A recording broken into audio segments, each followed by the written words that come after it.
आपका in this report and analysis में। दोस्तों, इंडियन मिलिट्री बेसिस को निकोबार में नया इंफ्रा मिल रहा है, जबकि क्वाड नेशंस चाइना का सामना करने के लिए तैयार हो रहे हैं। आइए आज हम इस विषय पर बात करते हैं। चाइना की तेजी से राइज होने और उसकी एग्रेसिव नीति की वजह से दुनिया का जियो स्ट्रैटेजिक फोकस साउथ चाइना सी से बढ़कर अब पूरे इंडो पैसिफिक रीजन पर शिफ्ट हो रहा है। यूएस के पास पहले से ही गुआम में एंडरसन एयरफोर्स बेस पर एक बड़ा एयर एसेट प्रेजेंट है।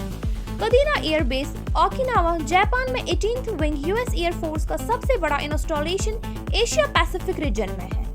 ये तीनों आइलैंड टेरिटरीज हैं। 18 मार्च 2016 को यूएस और फिलीपाइंस ने एक डील साइन की, जिसमें यूएस फोर्सेस को फिलीपाइंस की 5 बेसेस यूज करने की परमिशन मिली, जिसमें एंटोनियो बॉस्टिस्टा एयरबेस भी शामिल है, ताकि चाइना की स्प्रैटली आइलैंड्स में डिप्लॉयमेंट्स को काउंटर किया जा सके।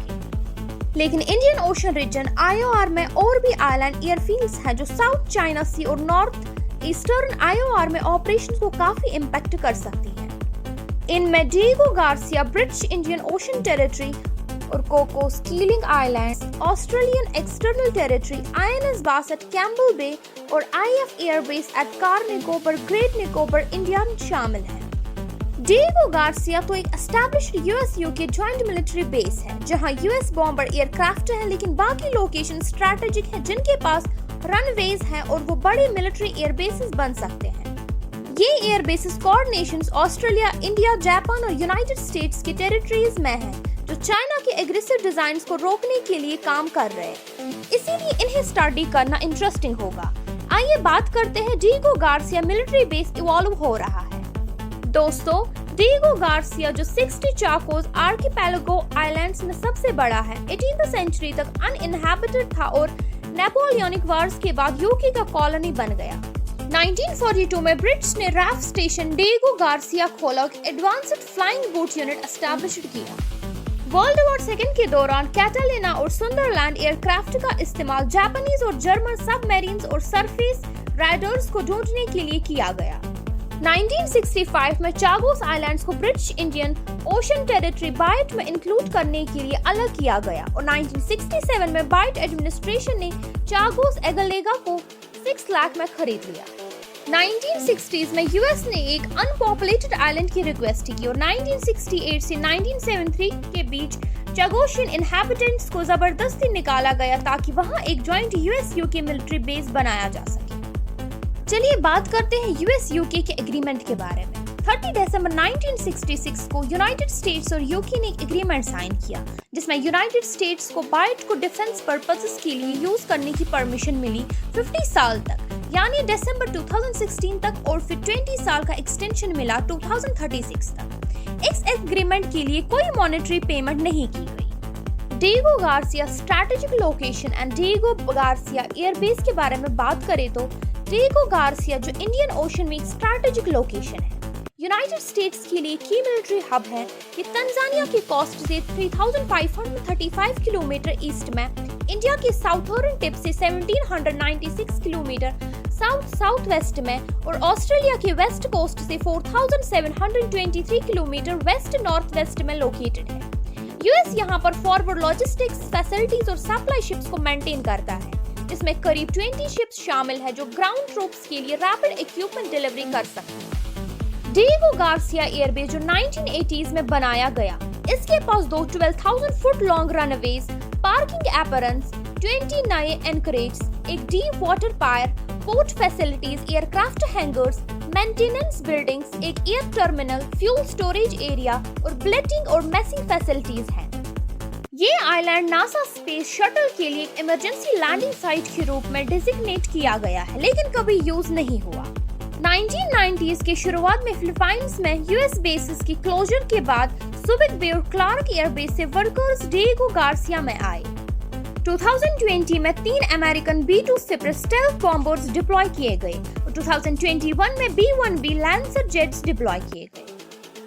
गल्फ ऑपरेशंस की बढ़ती इंपॉर्टेंस पे बात करें तो Diego Garcia base gulf operations के लिए बहुत इंपॉर्टेंट बन गया, जब यूएस को वियतनाम और कैम्बोडिया में सेटबैक्स मिले।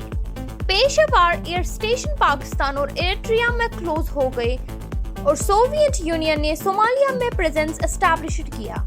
इसकी इम्पोर्टेंस तब और बढ़ गई जब शाह ऑफ ईरान की सरकार गिर गई और ईरान होस्टेज क्राइसिस हुआ, क्योंकि वेस्ट का फोकस ऑयल फ्लो पर शिफ्ट हो गया जो स्ट्रेट ऑफ हॉर्मुज के थ्रू होता था। ये आइलैंड यूएस के लिए अफगानिस्तान और इराक के अगेंस्ट कॉम्बैट के लिए एक अनसिंकेबल एयरक्राफ्ट करियर बन गया। कोकोस कीलिंग आइलैंड्स के बारे में बात करें तो कोकोस कीलिंग आइलैंड जो ऑस्ट्रेलिया और श्रीलंका के बीच में लोकेटेड है, एक Australian Indian ocean external territory है। इन्हें 1609 में ब्रिटिश सी कैप्टन विलियम कीलिंग ने डिस्कवर किया था। ये आइलैंड्स 2 एटॉल से मिलकर बने हैं, जिसमें से सिर्फ 2 में लोग रहते हैं। यहाँ की पॉपुलेशन करीब 600 है, जो मेनली मले कॉपरा प्लांटेशन वर्कर्स हैं, सुन्नी इस्लाम प्रैक्टिस करते हैं और एक मले डायलेक्ट बोलते हैं।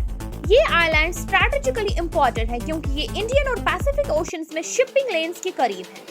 इनिशियली यहाँ एक ब्रिटिश इन्फेंट्री प्लाटून का गार्रिसन था, लेकिन बाद में इसे एक्सपेंड किया गया जापानीज टारगेट्स को सपोर्ट करने और सिंगापुर को वापस जीतने के लिए। आइए दोस्तों, अब बात करते हैं कैम्पबेल बे आईएनएस बाज के बारे में। कैम्पबेल बे में आईएनएस बाज इंडिया का सबसे साउथर्न रेगुलर एयर स्ट्रिप है, जो इक्वेटर के 7 डिग्री नॉर्थ में लोकेटेड है।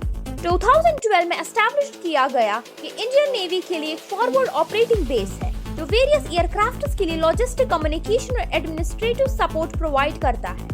इसके पास 1050 मीटर का एस्फाल्ट रनवे है, जो इंडिया को ईस्टर्न इंडियन ओशन रीजन में स्ट्रैटेजिक रीच देता है।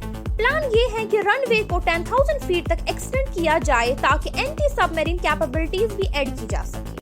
इंडिया ने 2001 में integrated tri service Andaman and Nicobar command ANC बनाया, जो क्रिटिकल ट्रेड रूट्स और चौकी पॉइंट्स को ओवरसी करता है। ये कमांड 94,000 से ज्यादा मर्चेंट शिप्स को ट्रेड रूट्स को मॉनिटर करता है, जो दुनिया के 40% फ्रेट ट्रेड को चाइना, साउथ कोरिया और जापान के बीच ले जाती है। चाइना ने साउथ चाइना सी SCS में रिक्लेम्ड आइलैंड्स को मिलिटराइज कर दिया है और एशियन नेबर्स के साथ डिस्प्यूट्स क्रिएट किए हैं, जो फ्रीडम ऑफ सीज और नेविगेशन को क्वेश्चन करते हैं। ऑस्ट्रेलिया कोकोस आइलैंड्स को एक्सपेंड कर रहा है और इंडिया बे ऑफ बंगाल में मिलिट्री एयर और नेवल फैसिलिटीज को एक्सपेंड कर रहा है। IF air base at Car Nicobar को फाइटर स्क्वाड्रॉन्स के लिए अपग्रेड किया जा रहा है, जबकि INS कोहसा शिवपुर में रनवे को नई एम्यूनिशन डंप्स और फाइटर जेट्स और बड़े प्लान्स के लिए कैपेसिटी अपग्रेड्स मिलेंगे। इंडियन नेवी शिप्स और सबमरीन्स के लिए बर्थिंग फैसिलिटीज को इंक्रीज करेगी और लक्षद्वीप आइलैंड्स को लॉन्गर रनवेज के साथ डेवलप करने का प्रपोजल भी कंसिडर किया जा रहा है। हमारे साथ बने रहने के लिए शुक्रिया।